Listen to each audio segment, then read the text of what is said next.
I can't remember the phrase you said, like productivity debt or something. Um, great term. Yeah, I definitely wake up going, "Oh man, there's more that I need to do."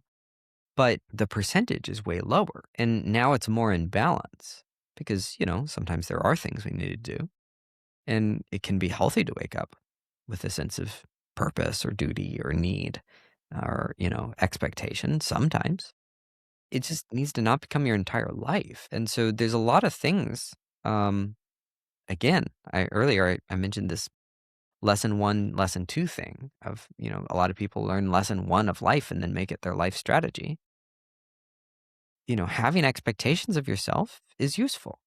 You just don't want to live in expectation. Experiencing loss, experiencing like you aren't enough, those are useful things. But if you make it your life, that's a terrible life. So you need to have balance.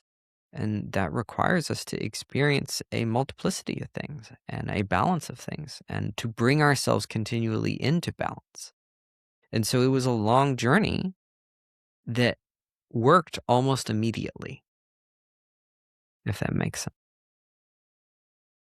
What is one thing that you'd want somebody listening to this or somebody exposed to your work to take away from your work or from this conversation? Good things have utility. It's so weird. Um, Humanity and its narratives, most of them are designed to try to drive us to good things in some way, shape, or form.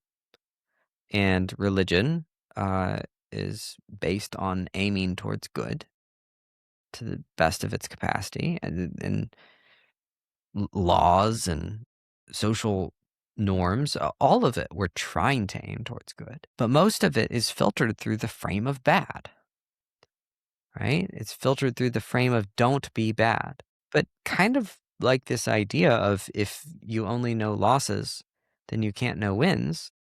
If the only thing you're focused on is all of the ways in which you shouldn't be bad, then you aren't going to know what good is.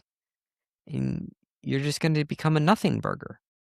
There's going to be nothing there. The absence of bad is not good. The absence of bad is just the absence of bad. And so that's why I often say that when I work with people, my job is the job of, let's say, therapy, for example, is often to get somebody from -1 to 0. Mm-hmm. I work on helping people get from 0 to +1. Like, can we actually put some good things in there?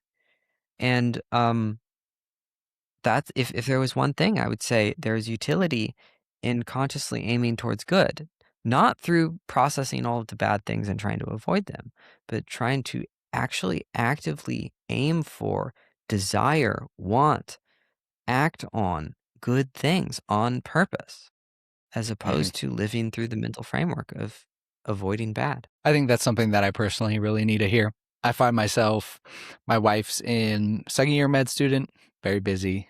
She's very busy. I'm always trying to work on the podcast and do the research and the stuff that I do.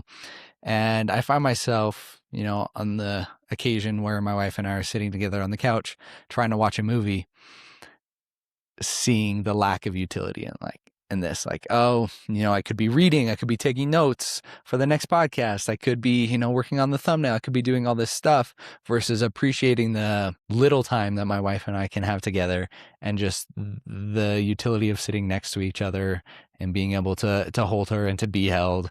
It's often lost just in the fact that it has no value, quote unquote.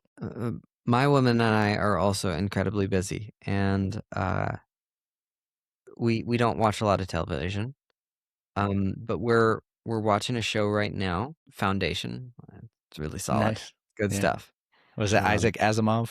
I have the yeah, books. which I'm a huge fan of the books, and of course it's a different story, but Mhm. they treated it well, and it's super entertaining.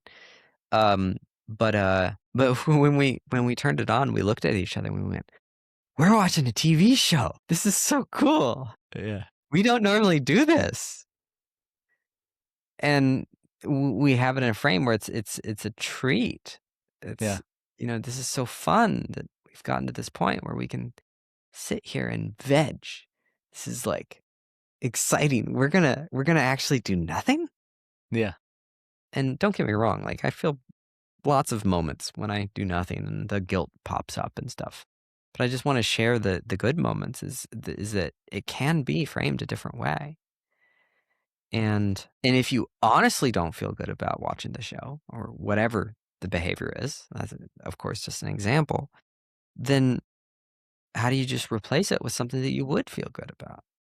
Because there's so many things that that feel good, and why not put more of those in and then also feel good about having put them in the process? I find that to be so incredibly powerful. 'Cause that's when you stop moving away from the things that you don't want, and you start building the life that you do.